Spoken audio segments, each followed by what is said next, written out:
Mahal? Sino itong babae kasama mo? Walang hiya kayo, ha? Walang hiya kayo! Mahal! Christy! Sinitipin mo, ha? Tama na! Tama na! Tama! Christy, tama na! Tama na! Tama na! Christy! Christy, tama na! Magpapalit ka ng mukha para hindi ka pinagpapalit sa magagandang katulad ko, okay? Ha? Ayan ang bagay sa'yo eh! Pangit!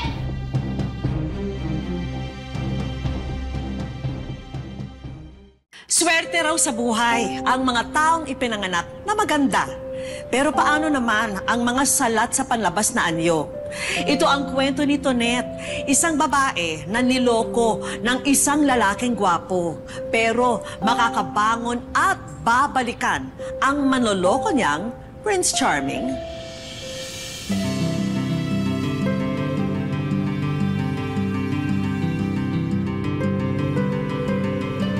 Mahal, sa kabila ng itsura ko, minahal mo pa rin ako. Tonette, mahal. Hindi importante sa akin ang paglabas na niyo. Mahal na mahal kita.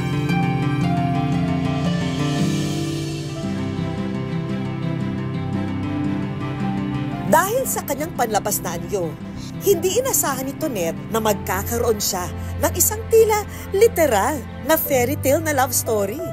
Na in love sa kanya ang gwapong si Ivan. Pero isang araw, lalabas ang tunay na ugali ni Ivan at ang tunay nitong motibo sa pagpapakasal sa kanya. Beshi! Congratulations! Thank you so much, Beshi! I'm so happy for you. Finally. Salamat. Ganda-ganda mo!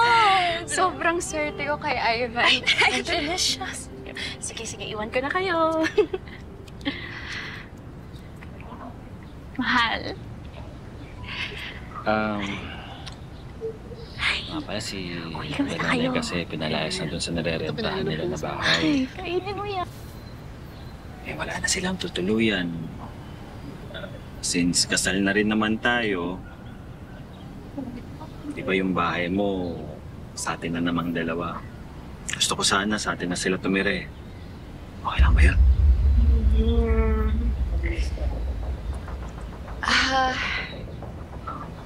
Sige, mahal. Kung wala na talaga silang matutuluyan, sige, sabihin mo na okay lang sa akin. Oo naman, nasabi ko na. Sa totoo lang, dala na rin nila yung mga gamit nila eh. Ay, salamat. Salamat, napakabait ito. Thank you. Kahit ano para sa'yo, mahal. Ay, pasensya na po. Nagdadabog ata siya, Nay. Hoy! Ano bang problema mo? Dinadabugan mo ba kami, ha? Tonette? Ay, pasensya na po. Nagmamadali po kasi ako. Nay, paring napagluto ko na po kayo ng almusal. Sus! Hindi ako naniniwala dyan, Nay. Nagdadabog yan dahil kasi dito tayo nakatira sa bahay niya. Para yun lang? Ang yabang mo naman! So, ina-expect mo, nakikilos kami dyan? Eh, bisita mo kami, di ba? At saka, akala mo naman, masasarap yung mga hinahain mo sa amin? Eh, puro lang naman hotdog at saka itlog lagi. Nay, pasensya na po. Nahulog ko lang po talaga yung plato. Tsaka, ito lang po talaga kaya ng budget ko eh. Kung ayaw niyo po yung pagkain, okay lang naman po talaga sa akin kung bumili po kayo sa labas. Ano? Ano? Ano? Yan. Yan, Nay, tama yan. Dapat lang yan dyan sa pangit na yan. Kala mo kung sino ka, ha? Nay! Ate, ano ba? Bakit niyo inaway si Tonette? Eh, kasi naman yung asawa mo, napakayabang. At saka, dapat nga magpasalamat sa amin yung asawa mo na yan. Kasi pumayag kami na siya ang pakasalan mo. Sinabi ng tama na eh! Ewan ko sa'yo.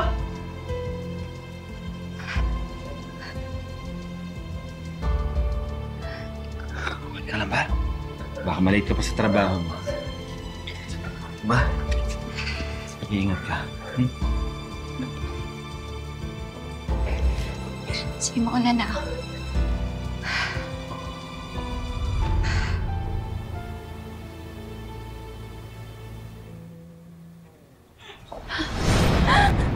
Mahal? Sino itong babae kasama mo? Walang hiya kayo, ha? Walang hiya ka! Hindi mo ba? Christy! Tumayak ka! Wala akong sinisipin mo! Tama na! Tama na! Tama! Ikaw ka lang! Christy, tama na! Tama na! Hindi ako magbagon! Tama! Tama na! Christy! Christy, tama na! Tama na! Hindi mo kasalanan na pangit ka, kaya ako ang pinipili ng asawa mo! Magpapalit ka ng mukha para hindi ka pinagpapalit sa magagandang katulad ko, okay? Ha? Ayan ang bagay sa'yo eh, pangit! Tama na. Sige na, umuwi ka na muna.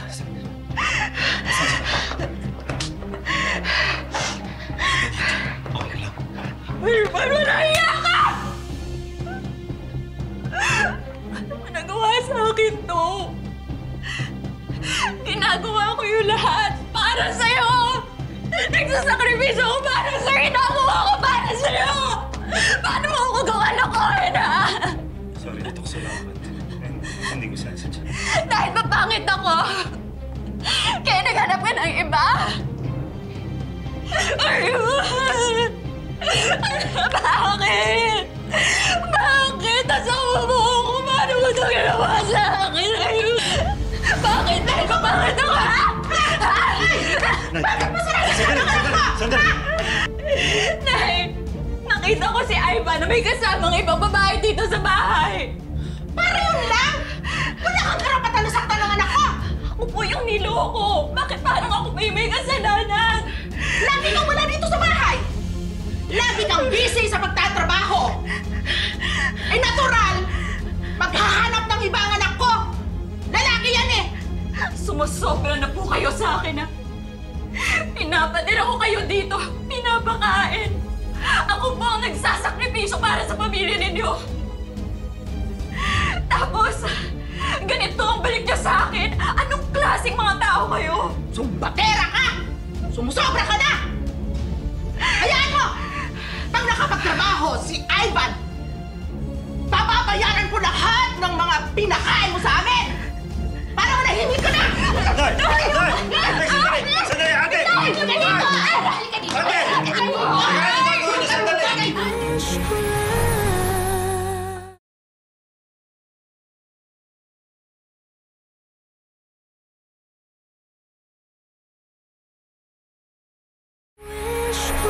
Nakapagtrabaho si Ivan, papabayaran ko lahat ng mga pinakain mo sa amin! Para manahimik ka na! Day! Day! Sandali! Sandali! Ate! Halika dito! Halika dito! Ate! Sandali! Day! Halika na po! Ate! Day! Tama na! Yan! Yan ang bagay sa itsura mo! Inigoro! Sige na! Sige na! Tama na! Sige na! Sige na! Sige na! Ayan!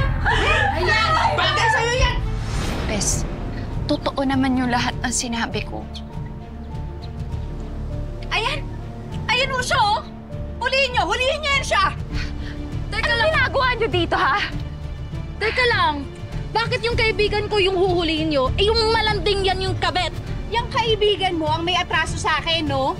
Dahil pinost niya, nasira yung pangalan ko, tsaka madami akong trabahong naantala. Kaya dapat lang magbayad yan ng danyos, eh. O kaya, ipakulong. Kaya naman, sige, hulihin niyo na yan. Hala! Ma'am! Ma'am! Huwag kayo na yung nalabos ang kasalanan! Wala niyo ba ang kasalanan?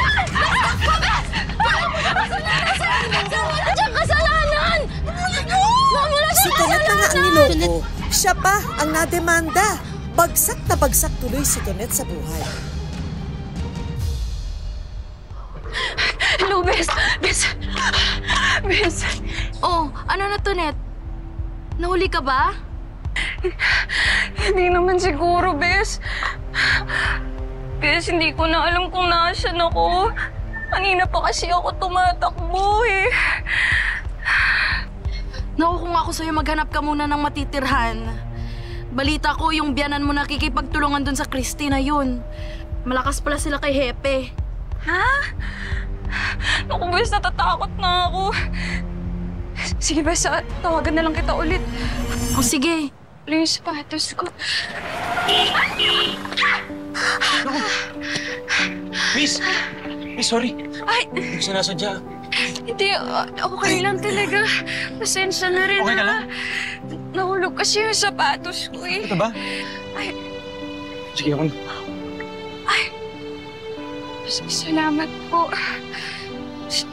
Okay ka lang?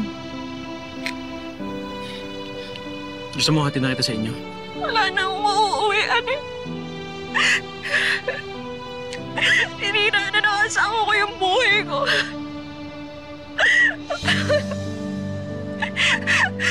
Pasensya ka na. Hindi. O sige. Halika, sumama ka muna sa akin. Tara.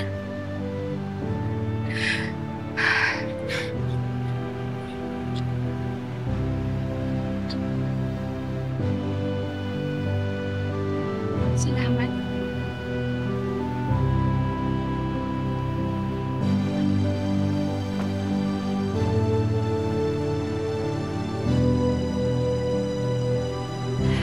Grabe pala yung ginawa sa'yo ng pamilya ng asawa mo.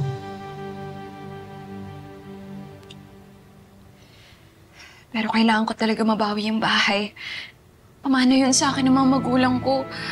Tsaka, hindi ko pwedeng hayaan na mapunta sa kanila yon. Sige, ganito na lang. Tutulungan kita. Ano ko? Wala na akong pag-asa eh. Wala naman akong pera para bawiin yun. Tsaka, alam ko sa sarili ko. Alam kong pangit ako. Ano? Sobrang hirap na mabuhay nang hindi ka maganda. Tumingin ka sa akin. Akong bahala sa'yo.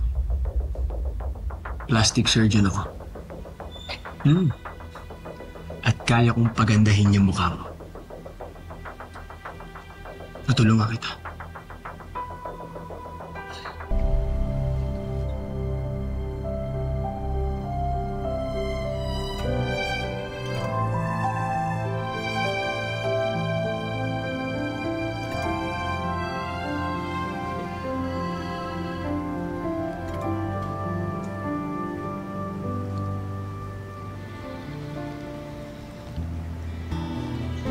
Handa ka na bang makita yung bago mong itsura?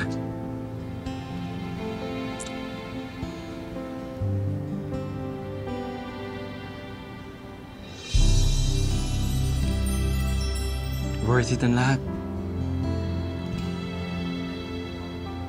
Maraming salamat. Pero, hindi ko alam kung paano ko ito babayaran. Shh! Wala kang dapat ipag-alala. Bukal sa loob ko ang lahat ng ito dahil gusto kita. Gusto mo ako? Oo, at nga pala yung kaso mong cyber libel, naayos ko na yun. Wala na. Hindi ka na nila magagalaw. Ako na ang sandalan mo. Tonyo, maraming salamat. Tignan mo. Gusto mo? Ako ba talaga to?